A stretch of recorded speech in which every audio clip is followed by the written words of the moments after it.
حضرت فاروق اعظم رضی اللہ تعالیٰ عنہ نے چھوٹی چھوٹی باتوں پہ توجہ کی، اور آپ نے ایک اصول بنایا.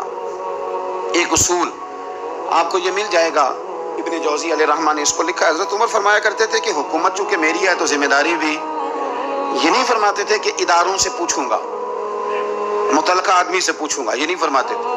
میں اس محکمے کے سربراہ کو، اس منسٹری کے وزیر کو، یہ بات نہیں ہوتی تھی. حکومت میری ہے تو ذمہ داری بھی میری ہے. حضرت عمر فاروق رضی اللہ تعالیٰ عنہ نے قانون بنایا، اور اس کو آپ سن لیتے ہیں، کبھی اس کو سمجھنا. انسان کو جو روٹی ملے گی، چھت ملے گی، دوائی ملے گی، کپڑا ملے گا، یہ ساری باتیں ٹھیک، لیکن حضرت عمر فرمانے لگے کہ اگر کوئی کتا بغیر پانی پیے مر گیا فرات کے کنارے صحرا میں، اس تک پانی نہیں پہنچا، انسان کی بات نہیں. یہاں تو عورتوں کو اسپتال میں جگہ نہیں ملتی تو وہ رکشے میں بچے پیدا کر لیتی. یہاں تو بہت سارے لوگ ایسے ہیں جنہیں دوائی میسر نہیں آتی اور وہ مر جاتے. کتا اگر میری حکومت میں پیاسا مر گیا تو عمر فرماتے ہیں اللہ مجھ سے پوچھے گا کہ ڈیوٹی تو تیری تھی نا، ذمہ داری تو. آپ کے صاحبزادے کہتے ہیں کہ ایک اونٹ زخمی ہو گیا، کسی نے اسے زخمی کر دیا. تاریخ الخلفاء میں امام جلال الدین سیوطی علیہ رحمہ نے لکھا ہے اونٹ زخمی ہو گیا، اونٹ کی نا گردن پر نشان لگ گیا زخم کا. اس زمانے میں طریقہ تھا کہ کپڑا جلا کے نا زخم پہ لگایا جاتا تھا. حضرت عمر فاروق رضی اللہ تعالیٰ عنہ نا، اب 60 سال عمر ہے، بوڑھے آدمی ہے، جسمانی طور پر بھی کمزوری آ جاتی ہے عمر کے حساب سے. اونٹ کی نکیل کے ساتھ پہلے اسے باندھا، پھر وہ کپڑا جلایا، پھر اپنے ہاتھوں سے اونٹ کا وہ جو زخم تھا نا اس پر وہ کپڑا ڈالنے لگے، اس کو ٹھیک کرنے لگے. تو صاحبزادے آگے بڑھے، وہ کہنے لگے ابا جی یہ اونٹ ہے اور آپ اس کے زخم کو چھیڑ رہے ہیں، وہ آپ کو تکلیف بھی پہنچا سکتا ہے، تو یہ آپ 2-3 غلاموں کے ذمہ لگا دیں، وہ اس کے زخم پر دوائی مرہم پٹی کر دیں گے، یہ آپ کو کاٹ ہی نہ لے. تو کہتے ہیں حضرت عمر فاروق نے میری بات کو جھٹکا فرمانے لگے پیچھے ہٹ جا، حکومت میری ہے کہ غلاموں کی ہے، ذمہ داری میری ہے کہ غلاموں کی ہے. فرمایا پتر میں تو ڈر رہا ہوں کہ کہیں یہ اونٹ ہی قیامت میں میری شکایت نہ کر دے، یہ میری شکایت نہ کر دے کہ اللہ میں بیمار ہو گیا، زخم لگ گیا، حکومت عمر کی تھی اور کسی نے مجھے پوچھا ہی نہیں. میرے دوستو احساس ذمہ داری اب یقین کریں نکل گئی. ہم لاؤبالی لوگ ہیں، لاؤبالی. میں کبھی سفر کرتا ہوں بہت زیادہ تو میرے جو ڈرائیور حضرات ہوتے ہیں وہ میرے ساتھ وقت گزارنا خاصا مشکل کام ہے، اس لیے کہ میں گاڑی اب مجھے چلانی نہیں آتی پر چلواتا اپنی مرضی کی ہوں. تو ان کی خواہش ہوتی ہے کہ میٹر پہ نظر نہ پڑے پیر صاحب کی. تو میں پچھلی سیٹ پہ بیٹھتا ہوں تو میں اس ترتیب سے بیٹھتا ہوں کہ مجھے پتہ چل جائے کہ میٹر اب کہاں پہنچا ہے، اس لیے کہ مجھے پتہ ہے خدا نہ خواستہ کسی جگہ کوئی معاملہ ہوگا نا. اور میں بچوں کو بتاتا رہتا ہوں. ایک دفعہ ایک آدمی غلط کراس کر گیا اور اس نے بڑی مشکل سے بچے نے بریک لگائی. بچہ کہنے لگا اس کے قریب جا کے نا تو میں نے بھی اس کو اسی طرح سزا دینی ہے. تو میں نے کہا پتر تو بات کو سمجھ، اسے کوئی بھی کچھ نہیں کہے گا اور ہمیں لوگ کہیں گے تسی تے سیانے بیانے ہونا. ہمیں اپنی ذمہ داریوں کا احساس کرنا چاہیے. جب ہم غیر ذمہ دار کسی جگہ بھی ہو جاتے ہیں تو حالات خراب ہو جاتے ہیں. حضرت فاروق اعظم رضی اللہ تعالیٰ نا چھوٹی چھوٹی باتوں کا خیال کرتے ہیں. دیکھیں نا امام مسجد، میں روز امام مسجد کے حقوق بیان کرتا ہوں، لیکن مجھے مسجدوں کے ائمہ سے شکوہ بھی ہے، وہ اپنے نمازیوں کا نہیں خیال کرتے، ان کی طبیعت کا نہیں لحاظ کرتے. ہم اگر تھوڑا سا لحاظ کریں ائمہ مساجد نمازیوں کا. نبی پاک علیہ السلام نے فرمایا کہ میرا دل کرتا ہے میں لمبی نماز پڑھاؤں، لیکن پھر مجھے خیال آتا ہے کہ پیچھے بوڑھے بھی ہیں، بیمار بھی ہیں، بچے بھی ہیں.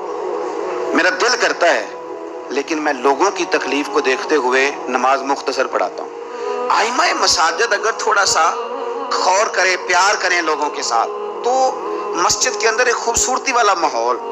یار میرا مطلب ہے کچھ بندے ایسے ہوتے ہیں جو بیچارے نہ غصہ کسی اور کا ہوتا ہے نکالتے مسجد آ کے ہوتے ہیں، تو گھر میں بھی تو دادا ابو کئی دفعہ اس طرح کاری لیتے ہیں. تو تھوڑا سا اگر ظرف بڑا ہو، حوصلہ ذرا بڑا ہو، آپ کو ہنسنا آتا ہو.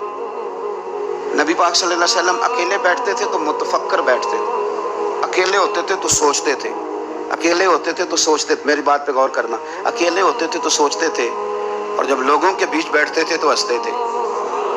لوگوں کے بیچ آ کے منہ نہیں بنانا. وہ اکیلے آپ فکر کریں، غور کریں جو مرضی.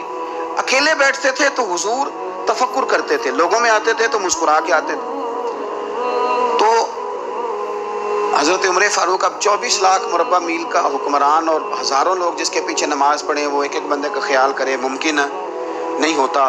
ایک بڑے جلیل القدر صحابی تھے حضرت سعید بن یربوع رضی اللہ تعالیٰ. حضرت عمر کے زمانے میں نابینا ہو گئے. حضرت فاروق اعظم رضی اللہ تعالیٰ عنہ لوگوں سے پوچھا کہ سعید نہیں نظر آ رہے. اس کی حضور ان کی بینائی چلی گئی ہے. جناب عمر گھر گئے, تعزیت کی, آپ کو تکلیف پہنچی, اللہ آپ کا بھلا کرے. آپ ان سے پوچھتے ہیں بھائی یہاں تو کوئی سپاہی چلا جائے نا دنیا سے تو کوئی صوبائی وزیر یا کوئی افسر آ جائے بس کافی ہے, وزیر اعظم صاحب کے پاس کہاں وقت ہے. وہ کہتے ہیں 2 منسٹر بھیج دیے تھے, بات ختم ہو گئی. حضرت عمر خود گئے, صحابی کی آنکھیں چلی گئی تھی, اور جا کر کے اسے کہنے لگے کہ اب آپ مسجد کیسے آئے جائیں گے.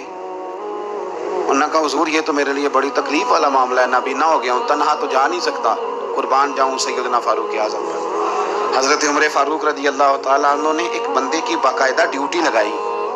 فرمانے لگے تیری آج کے بعد ذمہ داری ہے 5 وقت حضرت سعید کا بازو تھامنا ہے, تو انہیں مسجد پہنچانا ہے, اور 5 وقت ان کو گھر لے کے آنا ہے. اور فرمایا یاد رکھنا, یہ نہ سمجھنا کہ میں آرڈر دے کے بھول جاؤں گا, میں ہر ہفتے تم سے پوچھا بھی کروں گا کہ تم نے سعید کے ساتھ کیا سلوک کیا. تو چھوٹی چھوٹی چیزوں کا فوجی, جیسے کہ میں نے پہلے کہا ہے, وہ سال کے بعد نا کبھی کوئی تقریب ہوتی ہے تو بلا کے نا فوجیوں کے بچوں کو, ان کی ماں کو, تو ایک تمغہ دے دیا جاتا ہے پھر چھٹی. کبھی کسی نے پوچھا ہے کہ یتیمی میں بچوں کا کیا حال ہوا؟ کبھی کسی نے پوچھا ہے کہ پھر پیچھے کیا حالات ہیں؟ میں کوئی لسٹ نہیں بیان کرتا, لیکن میں ثبوت رکھتا ہوں کہ جن کے لیے ترانے پڑے گئے اور بہت بڑی انٹرنیشنل کانفرنسیں کی گئیں اور میڈیا میں بڑا کچھ دکھایا گیا, ان کے بچوں پر وہ وقت بھی آیا کہ انہوں نے روٹی مانگ کے کھائی. یہ فوٹو سیشن کرانا آسان کام ہے, لیکن ان کا خیال رکھنا یہ مشکل کام ہے. مشکل کام ہے. بھیج دیا کسی کو وزیر کو, جا چیک دیا جا کے شہید کی بیوہ کو, وہ فلاں آدمی پولیس میں شہید ہو گیا, تو وہ بیوہ بعد میں بتا رہی ہے کہ وہ چیک میں نے 5 دفعہ بینک بھیجا ہے, وہ کیش ہی نہیں ہوتا. چونکہ فوٹو تو آ گئی, بات تو ختم ہو گئی. اور آپ کے ملک میں اس طرح بھی ہوا کہ ایک شہید کے لیے سیمینار ہوا, بہت بڑا تمغہ دیا گیا, اس کی والدہ کو بلایا گیا, اور جب تک تو کیمرے چل رہے تھے تو تب تک تو اس کو بڑا اعزاز تھا, ترانہ بھی باج رہا تھا, بندے آنسو بھی بہا رہے تھے. اور جب ختم ہو گیا سارا کچھ تو پھر اس کی ماں کو ایک کونے میں زمین پہ بٹھا کے, وہ ویڈیو آ گئی اس کی, وہ زمین پہ بٹھا کے نا دور اس کی ماں کو, جس کا بیٹا ملت پر, قوم پر, مذہب پر قربان ہوا, اس کو زمین پہ بٹھا کے تو اس کے ہاتھ میں روٹی پکڑائی گئی, اور چھوٹے سے ایک برتن میں سالن ڈال کے اس کے آگے رکھا گیا. تو وہ دیہاتی عورت, سب لوگ موج سے کھانا کھا رہے ہیں, جو مہمان خصوصی ہیں روٹی کھا رہے ہیں, جو تمغے دینے آئے, اور جو لینے آئی ہیں اس کو وہاں بٹھا دیا. پھر وہ کسی نے ویڈیو بنا کے جب نیٹ پہ ڈال دی تو پھر کہا گیا کہ ہم نے نوٹس لے لیا ہے. وہ پتہ نہیں کس بلا کا نام ہے, ہم نے نوٹس لے لیا ہے. وہ کیا ہوتا ہے؟ میں تو نہیں پتا آج تک اس کا کوئی نتیجہ نکلا ہو. کیا نوٹس لیا, کیا بات آئی سامنے؟ کچھ بھی نہیں.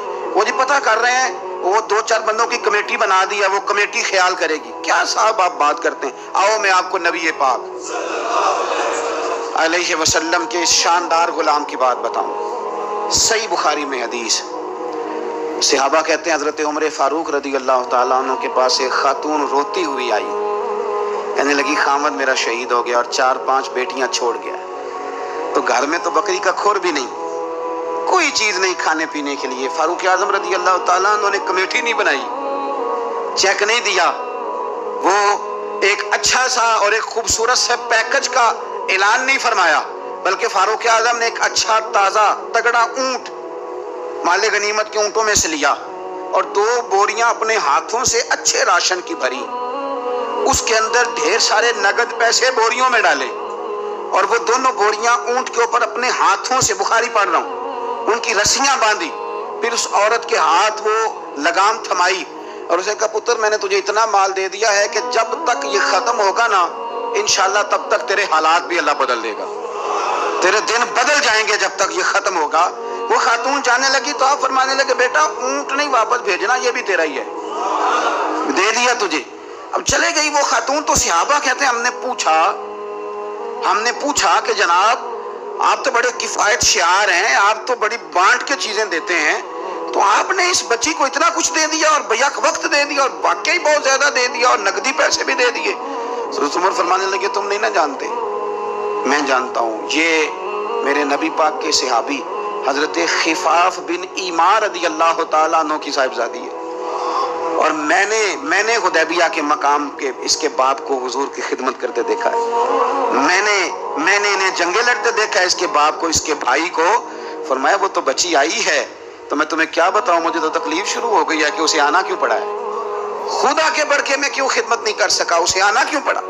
عزیز دوستو یاد رکھنا، اصلہ نال جے نیکی کریے تے نسلاں تاک۔ کچھ لوگ ایسے ہوتے ہیں جنہیں قدر ہوتی ہے، وہ قربان کر دیتے ہیں ہر شے، لیکن اصولوں پر کبھی سمجھوتا نہیں کرتے۔ حضرت سیدنا فاروق اعظم رضی اللہ تعالیٰ عنہ نے اتنا نوازا اس بچے، اور پھر اثار کر کے نوازتے تھے۔ ہمارا یہ مزاج بن گیا کہ جو شے بھی آئے پہلے میرے گھر آئے، اور لوگ کئی دفعہ گھر بچاتے بچاتے سارا کچھ ضائع کر بیٹھتے، ہر شے، ہر چیز، حتیٰ کہ معاذ اللہ دین ایمان بھی، دعائیں بھی، پیسہ بچ جائے، گھر بچ جائے، باقی جو شے جاتی ہے وہ جائے۔ لیکن سیدنا فاروق اعظم کا رنگ بڑا انوکھا ہے۔